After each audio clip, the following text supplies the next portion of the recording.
तो आदाब, नमस्कार, गुड इवनिंग, सत श्री अकाल। एक बार फिर आप तमाम लोगों का स्वागत है क्राइम तक की कहानी के इस एपिसोड में। उम्मीद है पूरी फैमिली अच्छी होगी, अपना और अपनों का ख्याल रख रही होगी। सबसे पहले सैटरडे और फिर मंडे, इन 2 दिनों के लिए माफ़ी, क्योंकि कहानी से मैं गायब गुल। और उसकी वजह ये थी, और ये होना भी चाहिए, कि पूरी क्राइम तक अपनी जो फैमिली और जो यहाँ बैठती है, जो इतनी दिन भर मेहनत करती है 365 दिन, तो उनका ये था कि क्रिसमस ईव है, सैटरडे और संडे दिन भी बड़ा अच्छा पड़ा, तो कहीं दिल्ली से दूर घूम कर आते हैं।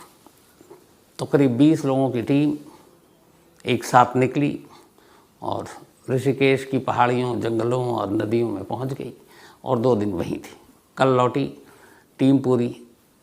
लेट हो गया, ट्रैफिक बहुत जाम है, क्योंकि दिल्ली के इर्द गिर्द जो भी गिनी चुनी चीज़ें हैं, जब कोई छुट्टी पड़ती है और लॉन्ग वीकेंड होता है तो सब उधर की तरफ भाग लेते हैं, तो लंबी लंबी गाड़ियों की लाइनें लग जाती हैं, ट्रैफिक जाम हो जाता है। तो इस वजह से मंडे को भी कहानी नहीं थी और सैटरडे भी। बहुत सारे क्राइम तक फैमिली मेम्बर भी मिले, बल्कि जिस रिजॉर्ट में हम लोग ठहरे थे वहाँ भी मिले। तो अच्छा लगता है, हर तरफ क्राइम फैमिली जो मेंबर हैं अपनी, वो मिल जाते हैं, बहुत सारे नए लोगों से मुलाकात होती है। तो इसीलिए ये सैटरडे और मंडे कहानी गायब थी, लेकिन अब फिर से सिलसिला शुरू। करीब 40 साल पुरानी बात है, 1983, 10 अगस्त, बल्कि 28 अगस्त, 28 अगस्त 1983। आगरा में एक बिजनेसमैन रहा करते थे, नाम सुरेश वर्मा। सुरेश वर्मा, शादी हो चुकी थी, 2 बच्चे थे, उनकी वाइफ का नाम उमा। ठीक ठाक परिवार, घर में माँ बाप और भाई भी। एक सुरेश, उन्हीं के नाम पर एक रेडियो, टीवी, ट्रांजिस्टर और मतलब VHS टाइप की जितनी चीज़ें थी, तो एक इलेक्ट्रॉनिक शॉप था उनका, सुरेश वर्मा का, आगरा में। और आगरा के बड़े मशहूर मार्केट, मॉल रोड का एक मार्केट है वहाँ पर। तो वो अपना चलाते थे दुकान, सुरेश रेडियो के नाम से ये शॉप थी, सुरेश रेडियो। 28 अगस्त 1983 को सुरेश अपनी दुकान बंद करते हैं और उसके बाद कुछ लोगों से मिलते हैं और रात को घर लौट रहे होते हैं। घर आते हैं, थोड़ी सी देर हो चुकी थी, उनकी स्ट्रीट में अंधेरा था। गाड़ी दरवाजे के बाहर रोकते हैं और ज़ोर से हॉर्न बजाते हैं, ताकि उनकी वाइफ उमा दरवाज़ा खोलें और वो गाड़ी को अंदर पार्क कर सकें। तो वो हॉर्न बजा रहे होते हैं, लेकिन इससे पहले कि उमा आती, अचानक पीछे से 2 लोग दौड़ते हुए आते हैं और एक शख्स सुरेश की तरफ निशाना लेता है और गोली चला देता है और गोली चलाकर भाग जाता है। अब जैसे ही उमा बाहर आती हैं, देखती हैं कि उनका पति कार की ड्राइविंग सीट पर लहूलुहान, वो चीखती चिल्लाती हैं, लोग आते हैं, फ़ौरन अस्पताल ले जाया जाता है। लेकिन गोली अपना काम कर चुकी थी। राइट साइड में गोली ऐसी जगह लगी थी, उसके बाद बचने की उम्मीद कम थी। सुरेश वर्मा की मौत हो जाती है। गोली उनके राइट यहाँ पे लगी और पीछे इधर से, साइड से, कान के पास से निकल गई। सुरेश वर्मा की अचानक मौत हो गई। पूरा परिवार सदमे में, लेकिन इस सदमे से उबरना था। अब उनकी जो सुरेश रेडियो था, ये दुकान अब भी वहीं है, और अब उनकी वाइफ उमा, उनकी विडो, इस शॉप को चला रही, क्योंकि बच्चे दोनों छोटे थे। करीब उनकी मौत के 3 साल बीत गए, 1983 से 86 आ गया।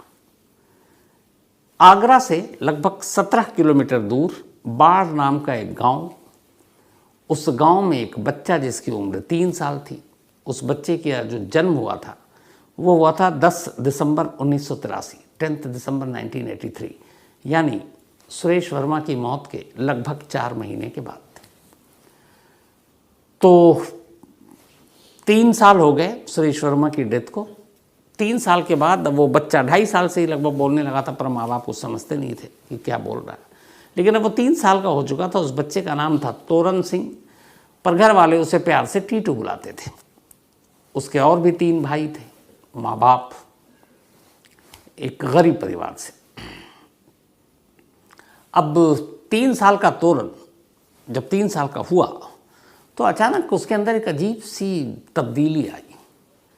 वो बोलने लगा कि अपने घर वालों को, अपनी माँ से ख़ास तौर पर, उनकी माँ शांति देवी उनका नाम और पिता का नाम महावीर प्रसाद, तो माँ से कहता कि मैं बस यहाँ यूं ही चला आया हूँ, ये मेरा घर नहीं है और मुझे होम सिकनेस हो रही है, मुझे अपने घर जाना, मुझे मेरे घर की याद आ रही है।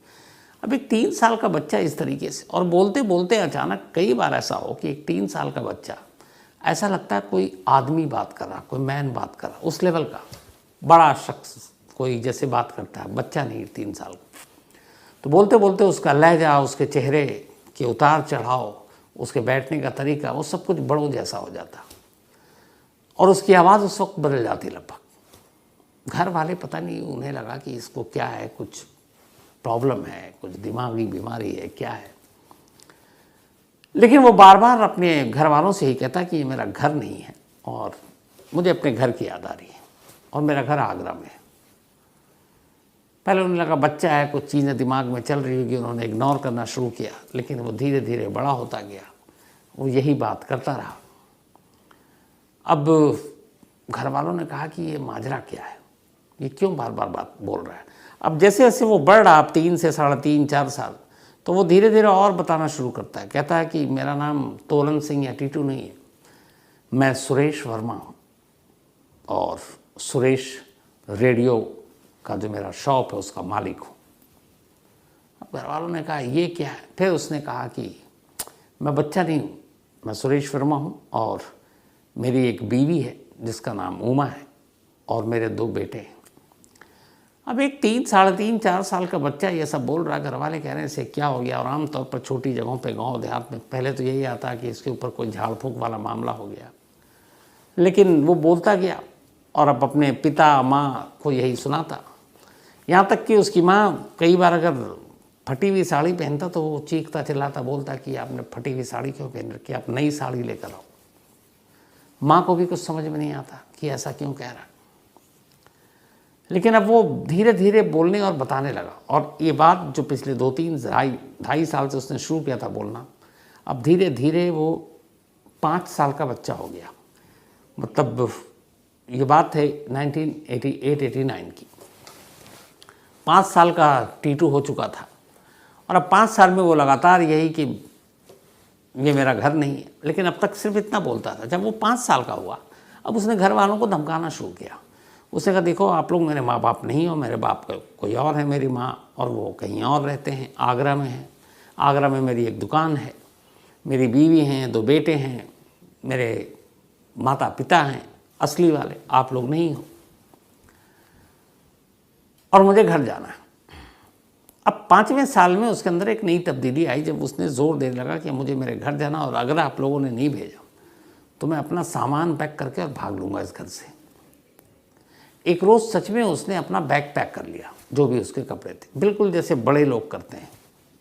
क्योंकि एक बच्चे को ये सब तमीज़ तो होती नहीं है कि कैसे भागना है, क्या करना है, क्या रखने हैं कपड़े। उसने सारे कपड़े बड़े तमीज़ से एक जगह समेटा रखा और बोला वहाँ से कि देखो ये मेरा घर नहीं है, मैं यहाँ पता नहीं क्यों आया हूँ, कैसे आया हूँ, और आप लोग मेरे माँ बाप नहीं है, मेरे भाई नहीं है, मेरा असली परिवार आगरा में है, मैं जा रहा हूँ। अब जब बैग उसका सारा पैक वैक कर लिया उसने, अब तो घर वालों को पहली बार लगा कि ये मामला सीरियस है। क्योंकि पिछले 2-3 साल से एक ही राग अपना रहा है कि मैं टीटू नहीं सुरेश हूँ, मेरे माँ बाप कहीं और है, मेरी शॉप कहीं और है। तब उसके एक भाई को ख्याल आया कि अगर ये इतनी बातें कर रहा है 3 साल से, तो चलो इसकी सच्चाई को परखते हैं। तो एक भाई जिसका नाम टीटू का अशोक, उसने उससे पूछा था कि अच्छा ये बताओ तुम टीटू नहीं सुरेश वर्मा हो, तुम्हारी दुकान कहाँ है। तो बार बार कहता था आगरा में माल रोड पे शॉप है मेरा, सुरेश रेडियो के नाम से। और उसने कहा कि अच्छा तुम वहाँ कहाँ घर है, तो उसने घर का भी पता बता दिया। उसने कहा ठीक है। अब इसका बैग वैग पैक, तो उसने उसको फिर दिलासा दिया गया कि ठीक है हम तुम्हें तुम्हारे घर लेकर चलेंगे, तुम भागने की मत सोचना। अब ये कहकर चुपचाप से बिना किसी को बताए अशोक सिर्फ अपने माँ बाप को बताकर घर से निकला कि चलते हैं और इस टीटू की सच्चाई को समझते हैं। वो पहुँच गया आगरा। आगरा मॉल रोड पर ढूंढते ढूंढते कि यहाँ कोई रेडियो टीवी है सब के कोई शॉप है जिसका नाम सुरेश रेडियो है। वो ढूंढता रहा क्योंकि ये तो बताया था उसने, लेकिन कहाँ पे ये नहीं बताया था। लेकिन उसी रोड पर उसी मार्केट में अचानक एक जगह एक बोर्ड देखकर अशोक की भवें तन गई। उसने देखा एक बोर्ड है, उस पर लिखा हुआ सुरेश रेडियो। अब वो सोच रहा है कि ये माजरा क्या है। बड़ी हिम्मत करके वो दुकान के अंदर घुसा। दुकान के अंदर गया, उसने बोला भाई ये सुरेश जी से मिलना है। दुकान पे एक लेडी बैठी थी और कुछ एम्प्लॉई थे। तो जैसे ही बोला तो उन सब ने एक तरफ देखा, तो उन्होंने कहा कि सुरेश जी की 5 साल पहले मौत हो गई है। अब जब ये लाइन सुनी तो अशोक के पैरों तले ज़मीन खिसक गई, क्योंकि उधर गांव में बैठा हुआ टीटू यही बात कर रहा है कि 5 साल पहले मेरी मौत हो गई थी, मुझे गोली मार दी गई थी। 2 लोग आए थे, मैं घर पे था, हॉर्न बजा रहा था, सर पे गोली मारी, उसके बाद चले गए, मुझे उनका चेहरा याद है। अब जब बोला, अशोक को लगा ये क्या है, वो बच्चा जो कह रहा पिछले 3 सालों से 2.5 सालों से, वो तो बिल्कुल यहाँ पे सुरेश रेडियो भी है और सुरेश वर्मा की मौत भी हो गई। फिर पूरा नाम पूछा तो पता चला सुरेश वर्मा है। दुकान में एक तस्वीर लगी थी जिस पे हार टंगा हुआ था, माला। उसने पूछा ये, उन्होंने कहा कि यही सुरेश वर्मा है। अब अशोक ने पूछा कि इनकी मौत कैसे हुई, तो उन्होंने बताया कि उन्हें गोली मार दी गई थी और घर के दरवाजे पर ही। अब जब ये बात पता चली तो फिर अशोक को लगा कि नहीं, उसका भाई झूठ नहीं बोल रहा है।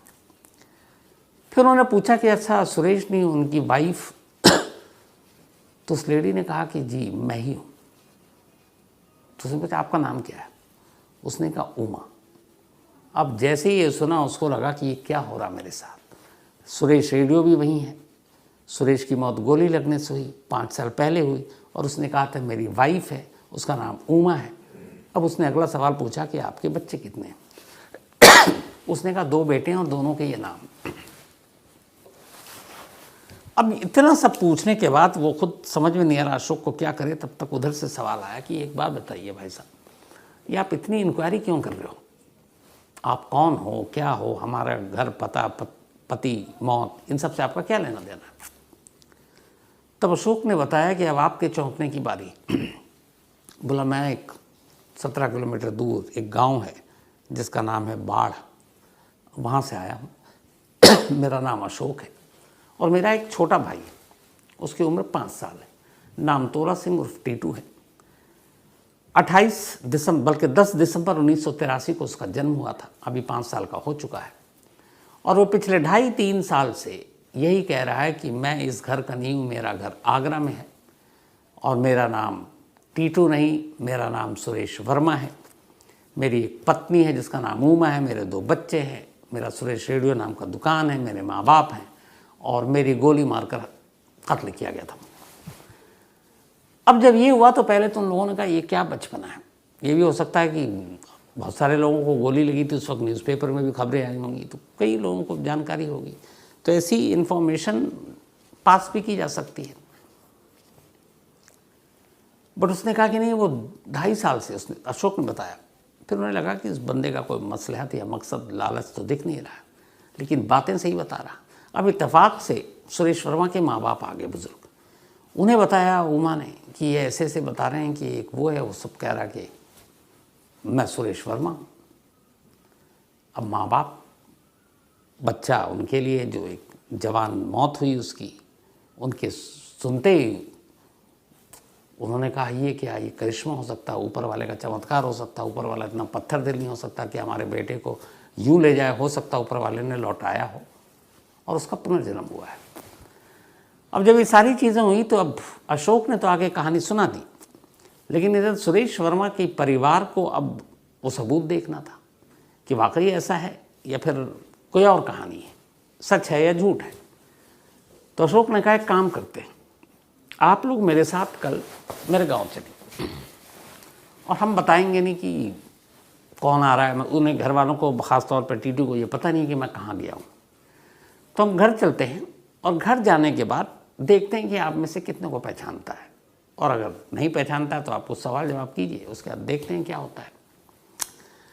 माँ बाप वैसे ही सुनकर बेचैन थे कि क्या पता मेरा सुरेश किसी और रूप में पैदा हो चुका हो।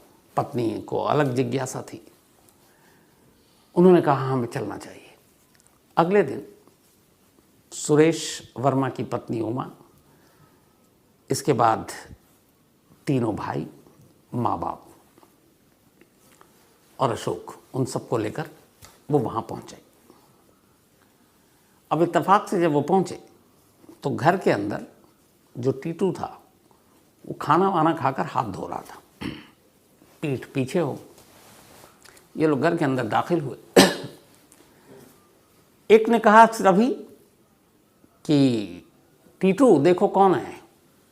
टीटू पलटा, सारे लोग खड़े हुए थे, वो हैरान नज़रों से देख रहे थे। हालांकि टीटू और सुरेश वर्मा की चेहरे में कोई समानता नहीं थी, शक्ल अलग थी और उम्र में भी बहुत लंबा फासला था। वो 40 साल, ये 5 साल का। टीटू ने यूँ देखा, दोनों परिवार अभी भी इकट्ठे हैं, वहीं पे हैं। अब वो टीटू की हरकत पर नज़र रखे हुए हैं। जिस घर में टीटू पैदा हुआ उसके माँ बाप, जिसमें महावीर प्रसाद और शांति जी, और जो उसके पुराने माँ बाप थे वो दोनों बर्फी देवी और चंद्रबाबू। हाथ धोने के बाद टीटू आगे बढ़ता है और सीधे कहता है पापा चंद्रबाबू जी को। वो हैरान, बराबर में खड़ी बर्फी देवी जी को देखकर कहता है ये मम्मी है मेरी। इसके बाद वो अपने भाइयों को पहचानता है। फिर उमा की बारी आती है, वो देखता है और थोड़ा सा नज़रें नीची करता है, शर्माता है। फिर कहता है ये मेरी वाइफ। अब ये सारे लोग थे, दोनों बच्चे नहीं थे वहाँ पर। इन्होंने बच्चों को बाहर, बच्चे कुछ खेल रहे थे, छोड़ दिया था इसी टेस्ट के लिए। तो बहुत सारे और बच्चे थे। अब ये सब हैरान कि ये हो क्या रहा है। मतलब उसने हर एक को सही पहचाना और लाइफ में कभी नहीं मिला था। उसके बाद वो फ़ौरन बोलता है, ये सबको पहचानने के बाद अपने माँ बाप से कहा, जहाँ इसका जन्म हुआ, कि मेरे देखो परिवार के लोग आ गए, मेरे असली माँ बाप आ गए। माँ मैं आपके लिए यहाँ, बस आपके यहाँ ऐसे ही आया था, ये है मेरी असली परिवार। उसके बाद सबको बैठाया। जब सब बैठने लगे तो वो कहता, उमा 5 साल का बच्चा, करीब 40 साल की पत्नी होंगी। कहता उमा इधर मेरे बराबर में बैठो, जैसे पति अपनी पत्नी को कहता है। अब उमा भी झिझकी, शर्माई, 5 साल का बच्चा है, लेकिन क्या करें, वो बैठी। अब पूरा परिवार बात कर रहा है और वो हर चीज़ वहाँ पे, अच्छा तो और क्या हुआ, ये क्या हुआ, वो कैसा है, सब ठीक है। फिर वो किस्सा सुनाने लगा कि वो एक मेला लगा था। उमा जो कुछ संकोच कर रही थी, शर्मा भी रही थी, झिझक भी रही है, यकीन भी नहीं हो रहा है। तो उसने कहा मैंने तुम्हें वहाँ फेवरेट मिठाई दिलाई थी। फिर उसने कुछ ऐसी बातें उमा को धीरे से कही जो सिर्फ उमा जानती थी, उसके घर वाले भी नहीं जानते थे। वो सुनकर चौंक उठी। तो उसने अपने सास ससुर से कहा कि ये जो भी कह रहा है ये वो बातें हैं जो सिर्फ मैं जानती हूँ, जो हम दोनों के बीच की हैं। इसके बाद अचानक फिर वो खड़ा होता है कि अच्छा आप लोग आए कैसे। तो बाहर गए तो उसने देखा बाहर एक मारुति खड़ी हुई है। तो उसने देखते ही बोला कि मेरी वो कहाँ गई, फिएट कार, आप लोग मारुति में क्यों आए, मेरी फिएट कार कहाँ है। अब जब जैसे ही उसने बोला तो वो सारे फिर चौंके। उन्हें लगा कि इसे कैसे पता कि हमारे पास एक फिएट कार है। उसने फिर पूछा, उमा से पूछा, फिएट कार से क्यों नहीं आया, वो कहाँ है। उसने कहा हमने बेच दी, पुरानी हो गई थी। उसने कहा अच्छा ठीक है। लेकिन अब यहाँ फिर चौंकने की बारी थी। उनके पास वाकई एक फिएट कार थी और जिस फिएट कार में गोली मारी गई थी सुरेश वर्मा को उस रात 28 अगस्त 1983 को। अब उसके बाद ये बाहर निकलते हैं, देखते हैं कि चलो आगे का टेस्ट करते हैं। बहुत सारे बच्चे खेल रहे थे। तो उन्होंने कहा कि अच्छा ये बताओ तुम्हारे 2 बेटे हैं, बुलाओ उनको। उसने बाकायदा दोनों के नाम लिए, बल्कि ऐसे देखा और फिर हाथ रखा, बोला ये है और ये है। अब जो दोनों बेटे थे वो इससे बड़े थे उम्र में, बच्चे वो भी थे, लेकिन ये 5 साल का था, वो 8-9 साल, 10 साल, 11 साल ऐसे था। अब सारे हैरान कि इसने बच्चों को भी सही पहचाना। अब इसके बाद जो भी टीटू था या फिर सुरेश, इसको बाहर किया। दोनों घर वाले बैठे, दोनों मिल के बात कर रहे हैं, कह रहे ये माजरा क्या है। फिर ये तय हुआ कि चलो इसको आगरा लेके चलते हैं, बाकी चीज़ें आगरा में देखते हैं। अब ये था कि टीटू को नहीं बताएंगे कि तुम्हें कहाँ ले जा रहे हैं, क्योंकि वो आगरा कभी गया नहीं था इससे पहले। तो ये कि तुमको हम आगरा ले जा रहे हैं, तुमको उस शॉप पे ले जाएंगे, तो तुम बताते हो सुरेश वर्मा का रेडियो शॉप, कुछ नहीं बताया। उन्होंने कहा कि आओ चलो घूम कर आते हैं हम लोग। अब उसको गाड़ी में बिठाए और बिठाने के बाद चल पड़े। सब आगरा पहुँचे। इधर उधर कई चक्कर काटने के बाद अचानक उस रोड पे गाड़ी मुड़ी जिस रोड पर सुरेश रेडियो की दुकान थी, इसी नाम से। चलते रहे, गाड़ी चलती रहे, और अचानक जानबूझकर गाड़ी को उस दुकान से आगे बढ़ा दिया, उसी के पास से क्रॉस किया। जैसे ही वो क्रॉस किया, ये गाड़ी में बैठा इधर उधर दोनों तरफ देख रहा उसका। जैसे ही उसने देखा कि दुकान इधर, गाड़ी आगे, उसने कहा रुको, अपनी दुकान तो आ गई। उन्होंने कहा कहाँ है? उसने कहा ये, और वो सुरेश रेडियो ही था दुकान। गाड़ी लगाई गई, अब वो नीचे उतरे। अब टीटू जो है दुकान के अंदर दाखिल हुआ। जब दुकान के अंदर दाखिल हुआ तो वहाँ टेबल और कुर्सियाँ जो ग्राहक के लिए होती, कस्टमर आप बैठते हैं, कुछ टेबल भी था जो मुलाजिमों के लिए होता है, एम्प्लॉय। तो जैसे ही दुकान के अंदर दाखिल हुआ तो उसने टेबल पे यूं हाथ मारा, थपथपाया। कई लोगों की आदत होती है थपथपाने की ऐसे। और फिर एक स्टूल पड़ा हुआ था, उसको हल्की सी थपकी दी। जैसी देखा उमा देख रही थी, जो सुरेश की वाइफ। वो फिर चौंकी। तो उसने पूछा लोगों ने क्या हुआ? उसने कहा सेम ये सुरेश की आदत थी कि जब वो दुकान में दाखिल होता या कहीं भी घर में होता, अगर टेबल मिलता तो वो एक तबले की तरह थपथपाहट देता, या स्टूल को कभी कभी, टेबल या स्टूल को कभी हाथ से यूं करता, कभी तबले की तरह बजा देता। और सेम हरकत उसने की थी। अब वो अंदर गए तो उससे पूछा गया, माला लगा हुआ तस्वीर सुरेश वर्मा की। उसने पूछा ये कौन है? उसने कहा ये मैं ही तो हूँ। फिर अचानक दुकान की चारों तरफ उसने नज़रें घुमानी शुरू की। उसके बाद बोला कि ये एक शोकेस दुकान के अंदर एक नई बनाई गई थी, नया था बिल्कुल। तो उसने कहा ये शोकेस कब बनाया, ये कैसे बना और कब बनाया और क्यों बनाया? तो अब सब आपस में देखा। उन्होंने कहा ये सुरेश की मौत के बाद ये नई जगह बनी थी जिसमें एक शोकेस सारा उसमें सामान था, वो रखा गया था। जब तक सुरेश जिंदा था तब तक नहीं था वो। फिर उसने कुछ और चीज़ें देखी, वो कहाँ बैठता था, कहाँ क्या रखा होता था, कौन सा ट्रांजिस्टर, रेडियो, टीवी, मतलब जो भी चीज़ें थी, कौन कौन कहाँ कहाँ, वो सारी चीज़ें वैसी ही थी जैसा उसने बताया। अब दोनों परिवार सन्न, क्योंकि वो हर टेस्ट पास कर चुका था। अब बात ये हो रही थी कि क्या किसी 2.5 साल के बच्चे को इतना ट्रेन किया जा सकता है कि क्या क्या कब कैसे बोलना है, सारी रैकी करने के बाद बड़ा मुश्किल था। अब ये हुआ कि क्या करें, तब तक ये बात फैली तो कुछ एक्सपर्ट्स पहुँचे वहाँ पे, जिसमें दिल्ली यूनिवर्सिटी के भी थे, एक वर्जीनिया यूनिवर्सिटी के भी कुछ एक्सपर्ट्स पहुँचे। वहाँ गए तो उन्होंने सबसे पहले पूरा केस को स्टडी किया। जब सुरेश वर्मा की मौत हुई थी अगस्त 28, 1983 को, तो ऑटोप्सी भी हुई थी, पोस्टमार्टम हुआ था, क्योंकि ये कत्ल का मामला था। तो वो सारी रिपोर्ट थी, उस रिपोर्ट को निकाली गई। तो उस ऑटोप्सी रिपोर्ट में लिखा हुआ था कि उसके राइट स्कल में जहाँ पे गोली लगी थी, एग्जैक्ट पोस्टमार्टम में रिपोर्ट में लिखा होता, वो लगी, और गोली फिर इधर कान के नीचे के पास आकर अटकी या निकल गई। तो यहाँ पे एक, तो 2 मार्क, एक उसके यहाँ पे जहाँ से गोली लगी और एक दूसरी वहाँ पे जहाँ से अटकी या निकली। इत्तेफाक से जब उसके बाल कटाए गए, दोनों जगह वैसे ही मार्क मिला, वो बर्थ मार्क था। अब बर्थ मार्क ऐसी जगह पर दो जो सुरेश को गोली मारने की वजह से, जब पोस्टमार्टम रिपोर्ट में जो लिखा था, सेम स्पॉट सर पे, और वही टीटू के सर पे वो एक बर्थ मार्क की तरह उभर कर आया। यानी गोली लगी थी सुरेश को, लेकिन निशान मिले थे टीटू के सर पे। अब उन्होंने सारी तरफ से वो कर लिया, और ये हुआ कि कुछ तो है। अब इधर चर्चा तेज हुई कि भाई सुरेश का पुनर्जन्म हुआ है। अब दोनों परिवार में अजीब खुशियां भी और कश्मकश भी। टीटू के घर वालों को ये कि डर कि इसका परिवार जो है आगरा में है, जिस तरीके से कह रहा है, इसके पास ठीक ठाक मतलब अच्छे परिवार से आता है। अब माँ उदास कि कहीं हमें ये छोड़कर चला ना जाए, पिता भी वो सदमे में। इधर दूसरी तरफ सुरेश के माँ बाप और भाई और पत्नी सब खुश हैं कि ऊपर वाले ने इतना जुल्म नहीं किया और उनके बच्चे को, उसके पति को लौटा दिया।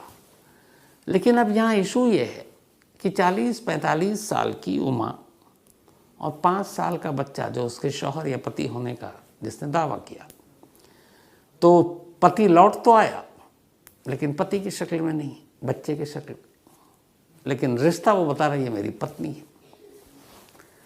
तो ये उलझन चलती रही, लेकिन दोनों तरफ खुशी और मतलब एक अजीब सा खौफ वो भी चलता रहा। फिर ये हुआ कि नहीं, चलो परिवार मिलता रहेगा जो जैसा है, क्योंकि अब बच्चे खुद जो टीटू है वो उम्र 5 साल का, उसके जो बेटे बता रहा है वो सब 8-10 साल के, तो पॉसिबल भी नहीं था। तो फिर यहाँ दोनों परिवार ने बड़े समझदारी से काम लिया। इसके बाद मुलाकात होती रही, लेकिन टीटू अपने गांव में ही रहा, वहीं पला बढ़ा, पढ़ाई की, पढ़ने में होशियार। इसके बाद वो BHU बनारस हिंदू यूनिवर्सिटी पहुंच गए, वहाँ असिस्टेंट प्रोफेसर बन। आज भी, अभी मैं 2023 की बात बता रहा हूँ, सुरेश वर्मा या फिर ये कहें कि तोरन सिंह उर्फ टीटू BHU में पढ़ाते हैं बच्चों को, और आज भी उनका कहना है कि उन्हें हर चीज़ याद है, उस जन्म की, उस कत्ल की, पैदा होने की, पुराने परिवार की, नए परिवार के बारे में तो वो जानते ही। और उनका कहना है कि आज भी जब भी मिलता है वक्त वो आगरा ज़रूर जाते हैं। इस कहानी के आखिर में मैं 2 चीज़ आपको दिखाऊंगा और फिर ख़त्म करूंगा। एक, टीटू जब उसने ये सारी चीज़ें बताई, उसके बर्थ मार्क, ये सारी चीज़ें। एक 2016 का लास्ट ये वीडियो है, तो कितने हो गए, करीब 7 साल हो गए। उस वक्त तोरन सिंह उर्फ टीटू या पिछले जन्म के सुरेश वर्मा, उन्होंने क्या कहा जो इस वक्त BHU में है, उनको भी आप सुनेंगे, बाकायदा उनकी बातें भी आप सुनेंगे। तो टीटू बचपन का, और टीटू अब बड़े हो गए हैं, अब करीब 40 साल उनकी उम्र हो गई, 40 क्या बल्कि ज़्यादा हो गई है। तो 1983, हाँ 40 ही साल हुई एग्जैक्ट। तो वो भी आप सुनिए, दोनों तस्वीरें देखिए, वीडियो देखिए, और दोनों परिवार आज भी मिलते जुलते हैं और अपनी अपनी दुनिया में खुश हैं, लेकिन इस रिश्ते को भूले नहीं हैं। तो ये थी आज की कहानी, और जैसा मैंने कहा कि पहले आप इस वीडियो को देखिए, सुनिए, फिर मैं आता हूँ। सारी बातें याद है, अभी भी कुछ भी भूला नहीं हूँ। कहाँ घर है, अभी भी कभी भी जब टाइम मिलता है आगरा जाते तो उन लोगों से भी मिलना जुलना होता रहता है। तो पुनर्जन्म की कहानियाँ तो बहुत सारी होती हैं, लेकिन ये इसलिए अलग है कि इसमें जिस शख्स की हम कहानी सुना रहे हैं, वो बच्चा जब 5 साल का था तब वो क्या कह रहा था, और आज वो एक पढ़े लिखे, तब एक कॉलेज में वो पढ़ा रहे हैं, अगर वो असिस्टेंट प्रोफेसर हैं, फिर भी उन्हें सारी चीज़ें याद है। तो ये सारे पहलू आपके सामने रखे, अब आप अपनी अपनी राय ज़रूर दीजिएगा। तो फिलहाल कहानी में इतना ही, लेकिन कहानी ख़त्म करूँ उससे पहले भाई